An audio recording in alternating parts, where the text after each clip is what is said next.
recordar que el sueño, dentro de las tantas funciones que tiene que ver mucho con el mecanismo de la memoria. Una Claro. persona que no duerme adecuadamente va a fallar su concentración, va a fallar su memoria y obviamente que si tiene que evocar o recordar varios elementos específicos, no va a poder desempeñar la tarea como corresponde. Por tanto, es primordial que la persona duerma adecuadamente.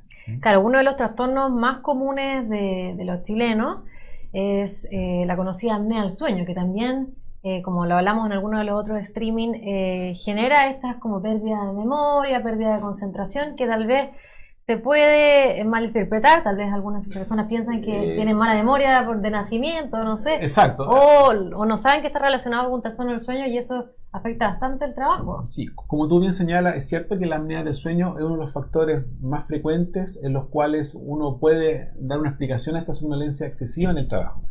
Pero la verdad que si uno analiza los estudios o un poco la experiencia personal, uno ve que la principal causa que genera somnolencia de una necesidad en los trabajadores tiene que ver con los malos hábitos del sueño. Ya. En general, y lo decíamos la vez pasada, las personas suelen jactarse, vanagloriarse casi de que duermen poco y eso a título de que son personas más eficientes. Y la verdad que la deficiencia crónica de sueño determina la principal causa de somnolencia en las personas. Ujú. Básicamente, ¿qué es lo que es? Una persona que debiendo dormir en principio entre 7 a 8 horas, que es lo que duerme normalmente un adulto sano, duerme menos que eso. Ya con una hora menos de sueño va a tener repercusiones en el rendimiento al día siguiente. Y es cosa que a todos nos pasa, o sea, es cosa de conversar con el común de las personas, por cosas a veces justificadas o a veces para nada justificadas, dormimos mucho menos, o una hora menos, o 2 horas menos, y después al día siguiente nos andamos quedando dormidos. Y esa Claro. persona no necesariamente tiene una apnea del sueño. No, claro, ¿Ya? puede ser otro tipo de trastorno del sueño. Exacto. Y ahora, si tú a eso le agregas que la persona, por malos hábitos, se acuesta más tarde o se levanta más temprano porque tiene que desplazarse a su lugar de trabajo, y a eso se le agrega la apnea del sueño o una roncopatía, obviamente que la calidad del sueño va a ser mucho más mala.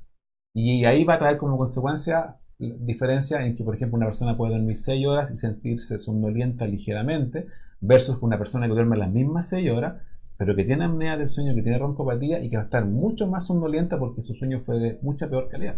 Claro. ¿Mm? Eh, Mucha gente comúnmente dice, tengo mucho sueño en el día, ¿qué es lo que hago? ¿Qué es lo que puedo hacer para evitar ese sueño? Uno es ingerir alimentos tal vez que tienen mucha cafeína, mucha gente bien adicta al café o la bebida energética, otros alimentos que también son más activadores, o también se toman una siesta a mediodía, aprovechan su hora de almuerzo para ir a tomarse una siesta a algún lugar, tal vez si viven cerca de su casa pueden ir a su casa a dormir. ¿Qué se recomienda o qué puede causar primero los alimentos que tienen cafeína, en estos casos si tienen un trastorno del sueño? Y también, eh, ¿qué provocan estas siestas de mediodía? ¿Son efectivas? ¿Es recomendable? Partamos por el inicio del problema. Ya. En primer lugar, si una persona está somnolienta, hay que tratar de determinar cuál es la causa. Entonces, la anamnesis, la entrevista al paciente nos va a dilucidar cuántas son las horas de sueño y si realmente está durmiendo lo que él necesita. Después, bueno, con otro tipo de preguntas vamos a pesquisar si el paciente tiene o no tiene apnea del sueño. Y ya cuando tenemos claro este trastorno, si es por pocas horas de sueño o por apnea del sueño, en el caso de que duerma pocas horas de sueño, hay que hacer hincapié en lo que son las medidas de higiene del sueño, Claro. que eso determina al final que él esté somnoliento durante el día. Y ahí insistir en lo que hablábamos, de que el paciente, si duerme pocas horas, tratar de dormir más horas, como sea, porque de lo contrario no tiene ningún efecto fisiológico terapéutico al día siguiente consumir sustancias para soslayar un problema que tiene que ver con falta de sueño. La falta de sueño se subsana durmiendo y eso no hay otra solución.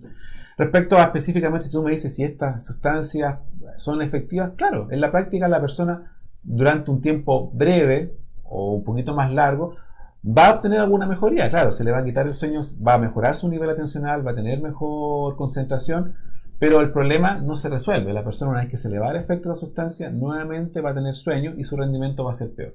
E incluso puede ser peor todavía, porque lo hablábamos también en el estudio pasado, cuando la persona consume el café en horario ya más tarde, especialmente después de las 4 o 5 de la tarde, el efecto de la cafeína va a durar hasta la noche. Y cuando la persona ya llega a su casa y quiera dormir y hacerle caso al doctor que le dijo que tenía que dormir, no va a poder hacerlo porque está bajo el efecto de la cafeína. Claro. Por tanto, no es la mejor estrategia, obviamente, el consumir este tipo de sustancias. Hacer hincapié fundamentalmente en los hábitos saludables del sueño, lo que normalmente nosotros conocemos como higiene del sueño. Es chistoso el concepto porque cuando Claro. uno se lo comenta a los pacientes, vamos a lavar el sueño, nos dicen, no, Claro. la verdad es que no es lavar el sueño, pero es en el fondo tener hábitos y conducta saludable para que dormamos bien. Y con respecto a la siesta, Ya. ¿es o no recomendable tomarse una siesta? ¿De cuánto tiempo es lo que se recomienda? ¿Se recomienda o no? ¿Qué opina usted de eso? Que es bastante usado, yo creo, Claro, por todos y- nosotros de repente Y cuando estamos culturalmente en algunas partes incluso está como aceptado. De Claro. hecho hay algunas partes, algunos países especialmente que tienen clima un poquitito complicado en las tardes, en verano que hace mucho calor, que Claro. por las condiciones, la verdad es que no hay ningún tipo de actividad laboral ni académica y la gente duerme. Si usted me dice, claro, que ha dormido una siesta de 15, 20 minutos, eso la verdad que en términos de repercutir en la calidad del sueño en la noche no va a tener mayor incidencia. Pero ya una persona, para sentirse bien, requiere dormir una siesta de 1 o 2 horas, o quizás más, eso está hablando ya en el fondo que esa persona está con una deuda de sueño. Ya Ya. sea porque le faltaron horas de sueño o porque en la noche, pudiendo dormir las horas que necesita, no fueron adecuadamente aprovechadas porque hay una patología que está impidiendo que duerma bien. Y dentro de eso, la apnea del sueño, lo que hablábamos recién, es lo que normalmente lleva como la principal causa. Ya. Por tanto, una siesta en horario vespertino, entre las 2 y las 4 de la tarde, donde normalmente nosotros, por un tema fisiológico, tendemos a tener un poco de somnolencia, y si a eso le agregamos el efecto postprandial que tienen los alimentos, Claro. la insulina Como tiene un eso. efecto a nivel cerebral que provoca un poquito más somnolencia, y si va a ser una siesta que en el fondo nos va, no tan solo desde el punto de vista mental, sino físico también reconfortar, claro, perfectamente puede llevarse a cabo, pero que no sea más allá de 15-20 minutos. ¿Ya? O sea, 15, 20 minutos Sería es legal como- tomarse una siesta. podría aceptarse Puede como tal, aceptarse. ¿ya? Perfecto. Les recuerdo a todos que estamos, los que se están uniendo a nuestro streaming, estamos con el doctor Boris Mena, neurólogo de Clínica Somno, hablando sobre el efecto de los trastornos del sueño en la productividad laboral y todo lo que hemos comentado ahora que con respecto a las siestas en el día, etcétera. Los invitamos a que participen preguntando todas las preguntas que tengan relacionadas a estos temas y vamos a ir contestando un poco las preguntas en un momentito más. Doctor, ¿qué más? Mucha gente toma muchos medicamentos también para mantenerse despierto Ujú, durante sí. el día. ¿Qué tipo de tratamiento existe para La somnolencia. la somnolencia Sí. o tal vez gente que está un poco distraída? Claro. Sobre todo para el tema que uno tiene que estar súper pendiente en el trabajo y ojalá ser lo más productivo posible. Sí. En los últimos 10-15 años han aparecido en el mercado y de fácil acceso, a diferencia de lo que eran años previos, muchos fármacos activadores de la vigilia. Son fármacos muchas veces similares en estructura a lo que son, bueno, todavía están vigentes las anfetaminas, sustancias que activan la actividad cortical del cerebro y que permite que uno esté más despierto. Mucho ha salido en la prensa, incluso este famoso fármaco de la juventud que activa las funciones cerebrales y que permite que personas con un rendimiento académico, laboral bajo, al tomar esa tableta, multiplican exponencialmente su resultado. La verdad que ahora hay fármacos que permiten en algunos casos generar ese tipo de respuesta. Ahora bien, uno en la práctica utiliza para el manejo sintomático estos fármacos. Es verdad, por ejemplo, para personas que, por ejemplo, están ocupando un CPAP para el tratamiento de una apnea del sueño. El CPAP, para explicarle a las personas, es una máquina que dispara aire a presión a través de una mascarilla y que destapa literalmente la vía aérea y evita que la persona ronque y tenga apnea del sueño. Pero aún así hay personas que, ocupando ese dispositivo diseñado para la apnea del sueño y la roncopatía, tienen sueño durante el día. Y en ese caso uno puede ocupar en forma accesoria algún activador, ¿ya? Esos fármacos normalmente se dan en los horarios en los cuales la persona mayor necesita vigilia, ya sea en la mañana o en la tarde, cuando en mayor se concentra a veces la somnolencia y permite mejorar el rendimiento. El problema es, y aquí viene lo grave, que muchas personas sin tener necesidad real de estos fármacos y en un afán a lo mejor de un exitismo exagerado, consumen o se automedican estos fármacos o se lo consiguen de una manera poco ortodoxa, Claro. y se automedican y eso puede a la larga desencadenar ya sea un problema de dependencia y peor aún puede alterar la estructura normal del sueño en la noche cuando la persona tiene que dormir bien. Ya. O sea, si me preguntas, una persona que requiere dormir bien, o sea, una persona que quiere rendir bien y quiere tener buenos resultados, la mejor estrategia para eso es que duerma bien y de la manera más natural posible durante la noche. Eso lejos le va a garantizar que durante el día funciona. Y el uso de los fármacos activadores de la vigilia solamente van a ser para situaciones muy puntuales. La vez pasada también hablamos de otra enfermedad, la narcolepsia, en los cuales también nosotros ocupamos fármacos activadores de la vigilia y también en algunos casos funcionan. Personas, por ejemplo, que a veces tienen trastornos del sueño de otra causa, el famoso síndrome de piernas inquietas, en el cual tienen un sueño poco profundo, poco estructurado y que también durante el día andan con somnolencia, también eventualmente se puede utilizar en ciertas circunstancias estos fármacos para mejorar el rendimiento durante el día. Pero no es una estrategia de consumir permanentemente esta sustancia para poder funcionar bien. Hay actividades laborales que son monótonas, es cierto, que implican estar hartas horas frente al computador, en ambiente a veces oscuro, y eso obviamente que a uno lo tienden a caer en modorra y a quedarse dormido, pero eso no es justificación para que esa persona tenga que hacer uso de esos fármacos. Una estrategia más inteligente sería conversar con la jefatura, ¿verdad?, de buscar otra instancia para que haya ciertas pausas de trabajo, que en las instituciones públicas de hecho se hacen en algunas, en los cuales hay un mini break de 15 minutos, en los cuales en forma grupal se hacen actividades físicas, las pausas activas, como se llama, y con eso la persona obviamente logra evitar esta somnolencia durante la tarde. Doctor, hablando de los mismos temas que estaba mencionando recién, hay trabajos que sí requieren de mayor atención, son más monótonos tal vez, generan un poquito más de somnolencia, y hemos tenido muchos pacientes tal vez que se atiendan acá en la clínica que son conductores tal vez de camiones, que conducen largos trayectos. En esos casos, ¿qué aconsejaría usted para que estas trabajadoras a la larga que sufren de algún tipo de somnolencia puedan mantener su concentración, sobre todo en un trabajo que es tan exigente como ese? Bueno, ahí se produce otro fenómeno asociado, que es el tema del trabajo en turnos. Claro. El trabajo en turno, un poquito para entender, obviamente que hay turnos nocturnos y turnos diurnos. Estas personas, cuando trabajan en turno, aparte de no dormir, dependiendo del turno que les toque, en los horarios fisiológicos que corresponden, tienen jornadas de trabajo habitualmente prolongadas. Y son a veces jornadas poco fisiológicas de turno.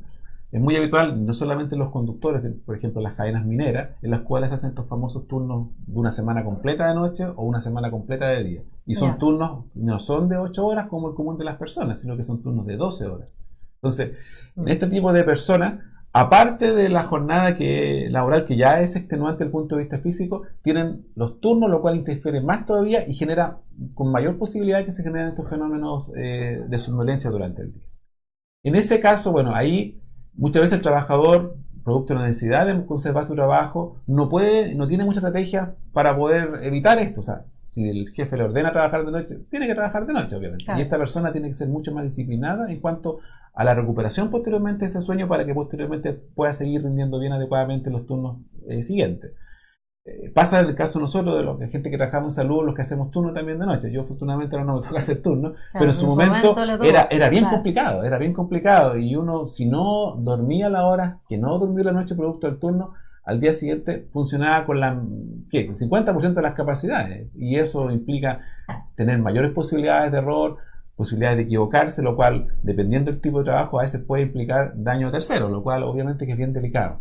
Exacto. Por tanto, ahí en ese aspecto el trabajador tiene que tener muy claro que ya el hecho de hacer turnos, especialmente en la noche, días consecutivos, de jornadas laborales prolongadas, más de 8 horas, ese solo hecho ya le va a favorecer que tenga estos fenómenos de somnolencia excesiva en el momento que no corresponde. La legislación, lamentablemente, en el país no es muy prolija respecto a este tipo de cuadros. Y bueno, y a nivel internacional tampoco. La verdad es que en algunas partes del mundo, especialmente en la Comunidad Europea, hay legislación que protege bien al trabajador respecto a cuando hace turno y incluso le da alguna opción incluso de optar a una pensión previa o precoz antes de la edad normal que de todas las personas, porque este trabajo en turno a la larga va provocando un desgaste desde el punto de vista intelectual y cognitivo en la persona. ¿Ya? Aparte de otras patologías, bueno, que no es el caso ahora comentarles, que también se pueden favorecer producto del trabajo prolongado en turno. En el caso de la legislación chilena, la verdad que también es bien laxo lo que hay. Y en estos momentos una persona que tenga, por ejemplo, un trastorno de somnolencia de una necesidad, ya sea porque tenga una apnea del sueño o una narcolepsia, las opciones para pensionarse, por ejemplo, siendo una enfermedad que no logra ser tratada adecuadamente y en el cual se agotaron todas las posibilidades terapéuticas, también no son muy auspiciosas. En Chile, por ejemplo, se exige que la persona que tiene una apnea del sueño haya sido tratada adecuadamente por un médico especialista, que haya estado por lo menos 6 meses en tratamiento, y ese tratamiento tiene que implicar el uso de un CPAP, ¿ya? Claro. Y la persona, obviamente, si no tiene el acceso económico a este dispositivo, que muchas veces es poco asequible para el común de las personas en Chile, obviamente que pone mucho más complicado el panorama. O sea, una persona puede tener una somnolencia de una necesidad, puede tener una apnea del sueño, tenemos claro el diagnóstico, tenemos claro cuál es el tratamiento, pero lamentablemente no podemos acceder a la terapia y nos quedamos con un paciente, entre comillas, con una invalidez, que si tuviera el acceso pudiera perfectamente manejarlo y funcionar mejor. Bueno, hoy en día, hablando de ese tema, ya está más accesible la compra de los equipos, cada vez van bajando más los precios y eso también es bastante beneficioso considerando que Chile es una de las poblaciones más obesas del mundo. Sí. Y también eso está relacionado bastante con el tema de las apneas del sueño y la prevalencia en la población de este tipo de trastornos. Y por lo mismo va a ser una necesidad esto. Sí, afortunadamente la autoridad de salud se han sensibilizado con el tema. Yo tengo la suerte de estar dentro de los 5 hospitales públicos a nivel nacional que están acreditados en cuanto al diagnóstico y tratamiento de patología respiratoria del sueño, en particular la apnea del sueño. Para mí es un agrado, un honor poder trabajar en mi hospital y tenemos la oportunidad de hacer un diagnóstico oportuno en los pacientes y al mismo tiempo aportarle un tratamiento. Pero esa es la realidad de 5 hospitales en Chile, lo cual es muy poco, considerando la extensión del país y la prevalencia excesiva que tiene este cuadro, ¿no? Exacto, por eso que tiene que ser algo universal. Claro. Y acá en Clínica Somno también estamos intentando entregarle información a todos ustedes y también generando esto para que sea un tipo de opción de tratamiento o de evaluación, que es la que ofrecemos nosotros, para todo el mundo. Y nosotros tenemos, bueno, para pacientes FONASA y SAPRE, todo nosotros lo recibimos acá, así que en ese sentido tenemos capacidad para poder recibirlo. Los quiero seguir invitando para que participen en este streaming y comenten sus preguntas. Tenemos bastantes preguntas acá. Vamos a comenzar contestando algunas. Tenemos a Jorge Navarro que pregunta: hola, yo me quedo dormido en todos lados y me preocupa porque manejo todo el día. Es justo un tema que hablamos recién, así que... sí. Bueno, Jorge, ¿no? ¿Qué le contestamos a Jorge? En el caso de Jorge, bueno, primero distinguir el tema si su trabajo es o no en turno. Si es ya en turno, ya obviamente que el tema parte con un hándicap, con un deterioro ya más complicado. Ahora, si no trabaja en turno y tiene horario diurno habitual de 44 horas semanales, bueno, obviamente que ya la cosa es más específica y ahí hay que estudiar y ver cuál es la causa de eso. Primero, obviamente, los hábitos poco saludables del sueño, que no existían en ese punto, que suenan como de perogrullo. Si uno analiza, en verano especialmente, ¿quién de nosotros se acuesta a las 10 de la noche, a las 10 y media de la noche, que es el horario que debiéramos estar acostados y empezar a intentar quedarnos dormidos? Claro. Creo que muy poco. Aparte que las condiciones climáticas tampoco lo permiten. A esa hora hace bastante calor, obviamente, y cuesta conciliar el sueño a esa hora, ¿ya? Así que, primer elemento. Ahora, si la persona hace el mejor esfuerzo, duerme las horas que necesita y aún así nota que su sueño es poco reparador, bueno, ahí lo que corresponde es consultar con un especialista en sueño y hacer los estudios correspondientes. Y ahí nosotros, obviamente, ¿qué es lo que hacemos? El polisomnograma, que es el estudio del sueño donde determinamos distintas variables del sueño y confirmamos, descartamos si es que hay un trastorno respiratorio del sueño como la apnea del sueño. O bien descartamos si hay algún trastorno como por ejemplo un síndrome de pierna inquieta o un bruxismo o otro tipo de patología del sueño que interfiere en que al día siguiente funcione bien esta persona. ¿Qué tipo de trastornos del sueño por lo general se ven que generen como síntoma una hipersomnia, o sea, el sueño constante? Lo que hablábamos recién, la apnea del sueño, uno de los más frecuentes, el síndrome de piernas inquieta también, que en la noche a veces se manifiesta de otra manera, que es el trastorno de movimiento periódico de extremidades. Que en palabras simples, ¿qué es lo que es? La persona muchas veces, sin saber de lo que está ocurriendo, al poco andar de quedarse dormido, empiezan sus piernas, y no solamente las piernas, ese puede ser incluso todo el cuerpo, a moverse en forma involuntaria. Y eso determina que por cada movimiento se produce un literal micro despertar del cerebro. El cerebro durante algunos pocos segundos despierta y eso determina que la calidad del sueño sea mala. Claro. El sueño, para explicarle, tiene distintas fases durante la noche, desde el sueño superficial al sueño profundo, y tiene distintos ciclos. Uno durante la noche debiera tener entre 4 o 5 ciclos de sueño en la noche, lo cual implica pasar de sueño superficial a profundo, superficial a profundo, superficial a profundo, y eso va ocurriendo 4 o 5 veces por noche. Cuando yo en la noche tengo micro despertares, ya sea por este trastorno de movimiento periódico de extremidades, o ya sea por este síndrome de piernas inquietas, o también por otra cosa como el bruxismo, obviamente que mi sueño no va a tener una estructura normal. Y el sueño ya no va a ser superficial profundo, sino que va a ser superficial y quizás gran parte de la noche va a ser superficial. Es cierto, el sueño superficial a lo mejor nos puede ayudar un poquitito para que físicamente andemos mejor, pero desde el punto de vista emocional, desde el punto de vista mental, no vamos a andar bien. Porque la persona al día siguiente va a andar con una falla de concentración, va a andar con fallas de memoria, va a andar cansado, anímicamente va a andar mal, va a andar irritable, no va a tener un control adecuado de su apetito. Y eso es por no alcanzar la etapa de sueño profundo, que es donde mayormente se producen estos fenómenos reparatorios que tiene el sueño y obviamente la persona funciona adecuadamente. Exacto. Bueno, aquí Jimena Antillanca nos pregunta, nos dice, en verdad, me cuesta dormir mucho y le cuesta conciliar el sueño. Ya. Ahí, bueno, pudiera haber otro fenómeno asociado, el insomnio, que también algo de eso hablábamos en el streaming pasado. Claro. La persona a veces por otro tipo de trastornos que incluso ni siquiera tienen que ver con lo orgánico, a veces, por ejemplo, cuadros emocionales, salud mental, pueden también incidir en esto, determinan este fenómeno que a uno le cuesta quedarse dormido adecuadamente. Hay un fenómeno que también lo comentábamos, el insomnio psicofisiológico, que también es bastante frecuente. Personas con un alto índice de responsabilidad, muy eficientes, muy comprometidas con sus actividades cotidianas, laborales o académicas, en ese afán de rendir bien, cuando llega el momento de dormir, no se desconectan del funcionamiento cotidiano y se van con la máquina ahí pensando todo el momento en la noche, y eso determina que no puedan quedarse adecuadamente dormidos en el momento que corresponde. Y eso obviamente hay que tenerlo bien presente. Sí. José Castellanos nos dice: hola doc, consulta.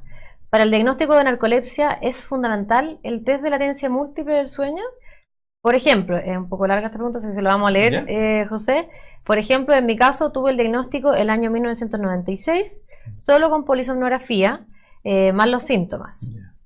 Pero nunca pasé por el test de latencia múltiple. No obstante, a la fecha tengo más claro, a través del paso de los años, que no tardo más de 3 minutos en pasar de vigilia a sueño, cuando me dispongo a dormir voluntariamente. Entonces, retomando a mi pregunta, ¿casos similares al mío requieren obligatoriamente pasar por un test de latencia múltiple del sueño? Idealmente sí, pero no necesariamente. A ver, el test de latencia múltiple, para explicarle a las personas, consiste básicamente en un test que consiste en que la persona se le somete a 4 o 5 siestas en el transcurso del día de 20 minutos de duración cada una, en la cual la persona, sin ningún acondicionamiento, salvo una cama, un ambiente tranquilo, en penumbra, se le pide a la persona que trate de quedarse dormida o que esté en reposo. Si se queda dormida, bien, y si no se queda dormida, bien también. Lo normal sería que si una persona durante la noche que duerme bien, al estar en estas 4 instancias para que la persona espontáneamente duerma, no debiese quedarse dormida, o a lo más se puede quedar dormida en las siestas que va a tener en la tarde. Señalar que se hacen 2 siestas matinales y 2 siestas vespertinas. Y en una de las siestas vespertinas, que coincide con este horario fisiológico de mayor somnolencia que tenemos en la tarde, puede en algún momento llevar alguna somnolencia o puede provocar que uno duerma durante un rato. ¿Ya? Ahora, en el caso de la narcolepsia, el test de latencia múltiple del sueño está más validado porque implica no tan solo que la persona se quede rápidamente dormida. Yo también, si la noche anterior al examen, por ejemplo, me pegué un carrete, como dicen los lolos, o dormí poco, o me quedé hasta tarde viendo películas, estudiando, trabajando, obviamente que al día siguiente, cuando me hagan el test, me va a salir todas las siestas, voy a dormir. Claro. Pero en el caso de la narcolepsia no es tan solo que la persona se quede dormida rápidamente, sino que también el sueño lo inicia en una etapa del sueño que es poco fisiológica, que se presenta en forma precoz, el famoso sueño REM o el famoso sueño de movimientos oculares rápidos.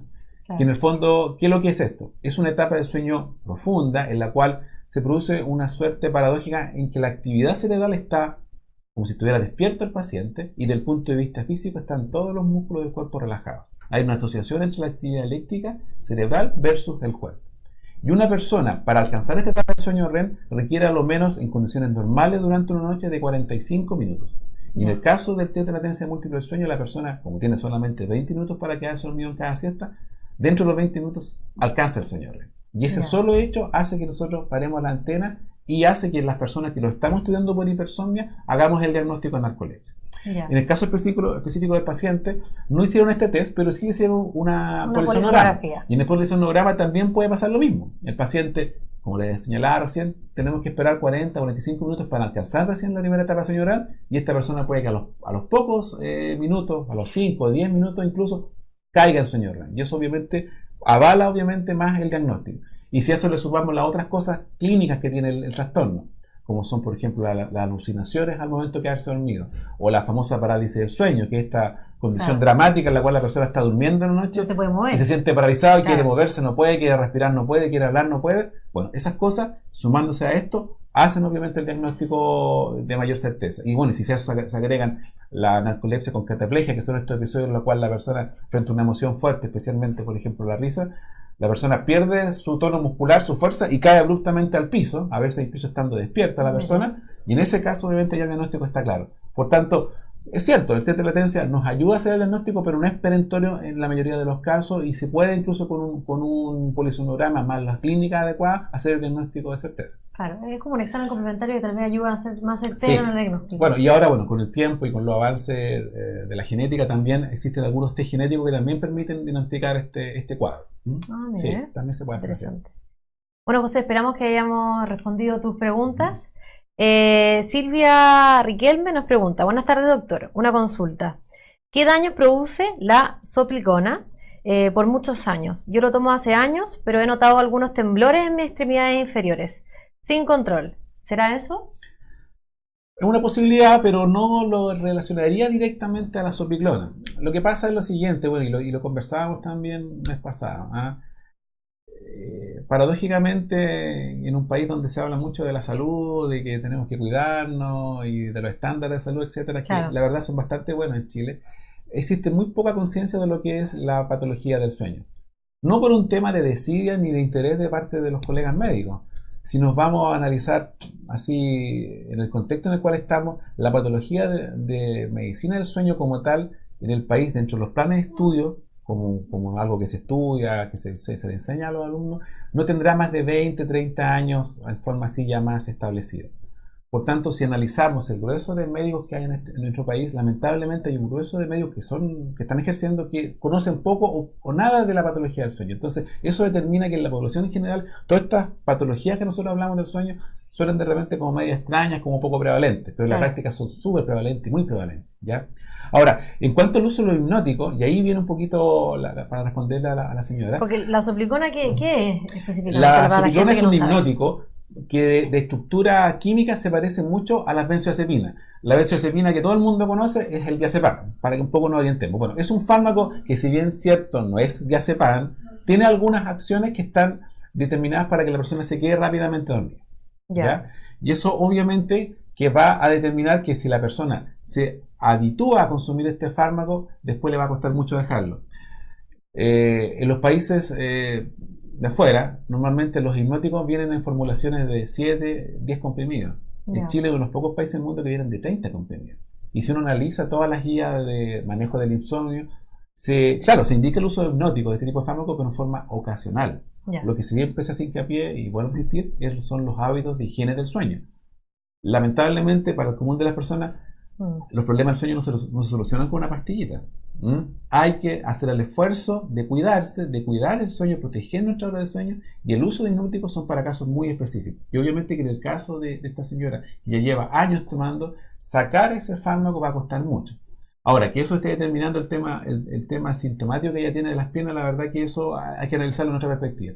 No corresponde que esté preguntando la edad del paciente, no estoy preguntando si tiene otras patologías, pero hay que también descartar otras patologías que pueden provocar ese fenómeno. Exacto, ahí si Silvia nos quiere comentar más datos con respecto a eso, para que el doctor pueda darle una mejor respuesta, o que venga a la clínica a ver al doctor Boris Mena, para que comente también. Camila Sánchez pregunta: doctor, ¿los adultos mayores duermen menos horas? ¿Qué se puede hacer en ese caso? Buena pregunta. Bueno, existe un poco la cultura popular que, claro, los abuelitos duermen poco, y como duermen poco, que se quedan hasta tarde nomás, pendejemos de la tele prendida, total, los abuelitos duermen poco y todos felices en la casa, y así la abuelita no molesta y no se levanta en la noche y no se cae y todos dormimos tranquilos. Claro. Pero la verdad que en la práctica, cuando se hacen estudios ya poblacionales más grandes, es cierto, las personas con los años tendemos a dormir un poquitito menos. Y este famoso sueño REM que hablábamos un rato, con los años, se va achicando, va disminuyendo en cuanto al porcentaje de la noche. Incluso cuando ya uno llega a los 90 años casi desaparece el sueño REM. ¿Ya? Y eso obviamente determina que las horas de sueño son menos, y obviamente que la eficacia de este sueño va a ser también no tan adecuada como éramos más jóvenes. Pero poniéndonos un caso idílico, de un abuelito sano, sin problemas prostáticos en el caso de los varones, o sin problemas artrosis en el caso de las damas, obviamente, que son muy pocos después de los 70 años, la verdad es que debiera dormir entre 7 a 8 horas, un poco menos que lo que duerme un adulto sano. Por tanto, ese concepto de que los ancianos duermen poco así y considerarlo como algo establecido, no es tan así. En la práctica, ¿qué es lo que nosotros vemos? Que las personas, en el caso de los varones, tienen problemas prostáticos, tienen que despertarse a orinar muchas veces en la noche. En el caso de la artrosis, provoca mucho dolor, cuesta acomodarse. En el caso, por ejemplo, de las personas que tienen una enfermedad de Parkinson, que son personas rígidas, que les cuesta acomodarse durante la noche, producto de su enfermedad, también van a despertar. Hay que ver también un poco las condiciones en las cuales esta persona está durmiendo.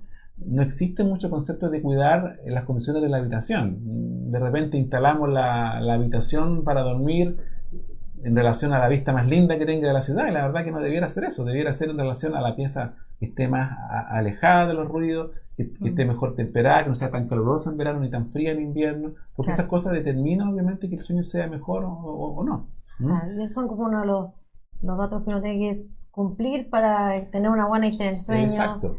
Ambientar bien la pieza, preocuparse de la temperatura, de los ruidos, de la luz, de todos esos detalles que también influyen bastante para poder mejorar el sueño y evitar cualquier tipo de trastorno del sueño en el trabajo. Bueno, doctor, yo creo que contestamos todas las preguntas. Hay un último saludo que es de Frecia Miranda Quesada, que lo saluda y dice un gran saludo al doctor, excelente sus explicaciones. Así que ahí tiene un fan, doctor. Muchas gracias. Agradecemos a todos por su sintonía y por sus comentarios. Los invitamos para que la próxima semana nos acompañen. Vamos a estar con la doctora Karina Rosso hablando sobre los trastornos del sueño en niños, que es bastante común, y sobre todo los niños roncadores, que es un tema que yo creo que da para muchos comentarios, así que los invitamos a que participen también la próxima semana y que nos sigan en nuestro canal de YouTube. Vamos a estar subiendo estas imágenes dentro de esta semana para que podamos compartir de nuevo con ustedes toda esta información. Así que estén bien, muchas gracias por acompañarnos.